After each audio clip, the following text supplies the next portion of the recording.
Hey everybody, welcome back to Ravenstead. It's time for another build. We're going to do a fantasy scatter terrain build this time. It's going to be a Runic Monolith. So the base is 6 inches by 6 inches, and then a smaller platform here will hold the plinth and the monolith on the top. Just gluing down some steps here. I'm going to have those on each face. And then we'll get a little bit more of an organic shape to the base. I want this to kind of blend in with the other scatter terrain that I've made thus far. So just tracing out the basic pattern, and I went over to a hot wire table and cut that out. I'm going to use a craft knife here, don't worry I don't cut myself. I'm just going to give this a little bit more interest. Make it look a little bit less like a puzzle piece. So I'll cut in a couple different layers. There are a couple different ways that you could do this. You could glue together multiple layers of foam, or you could carve away. I like carving. That'll give us some interest. And then once I get this all shaped out the way I want it, I will do a little texturing on the edges with a brass brush. I like to use the brass brush. It's a little softer than a steel one. It doesn't cut quite as deeply, but I do get some good striations in there that give it a good stone look. So I was pretty aggressive with that on the edges of this piece. And I've got those little corners that I have to get into, so I made a smaller piece of balled up aluminum foil, and I can add a little bit more texture, get rid of those factory surfaces. And I'll go over the stone areas as well. And we're going to put our plinth down, and that's going to support the Runic Monolith. I've got some steel rune stamps, and I'm just going to press that right into the foam. They'll show up later when we start doing our dry brushing and painting. So I wanted a couple different layers just to add some interest. And then a nice little capstone on top. These were a little bit fiddly. I was just trying to get them really square, so I'm messing around with it here a little bit. Doesn't have to be perfect. There we go. I'm going to build a little wall around the edge here. So I made up a bunch of foam bricks. I just cut those out with my hot wire cutter, and then put them in a bucket with some rocks and tumbled them around, and that kind of rounds the edges and gives them some good texture. So I'm just piecing those in there. You can use PVA glue for this, although you will have a lot more drying time. I like my builds to go pretty quickly, so I'll just use the hot glue. It cost me a few minutes later on picking off all those glue strings, but it's no big deal. And I thought I'd add a little texture to the base here. So I'm just roughly tracing out a 1-inch grid, and then a little bit of cracking here and there on the stairs and on the platform. And then I'm just going to peel off a piece here. Gives it a nice little broken edge look. I'm just going to put a little screw in the bottom. That helps to weight the piece down, but it also gives me something to hold on to while I paint this out with a mixture of Mod Podge and black acrylic paint. This will toughen up the foam, and it creates the base for all of our shadows for our dry brushing. So I'll let that dry, and then we'll get into the dry brushing next.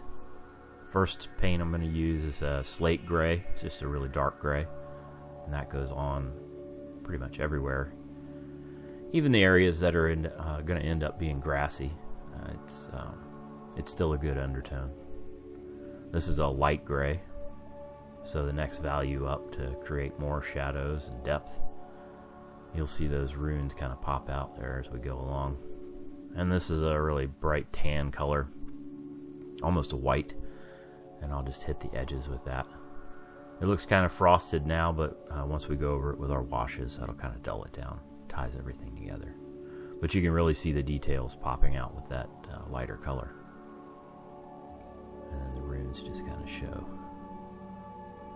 And a little bit of green dry brushing around the edges where I'll put some flocking eventually. So the concept of this piece was there are 4 different runes on both sections of the monolith, and I figured that would be a good way to make riddles or traps or magic effects, whatever you would want to make it. So just a little halo of green here and there, and now some washes. This is a sepia wash that I make with acrylic ink and water and a little bit of jet dry. It was a little bit too brown, so I added a couple drops of black acrylic ink, and that dulled it right down.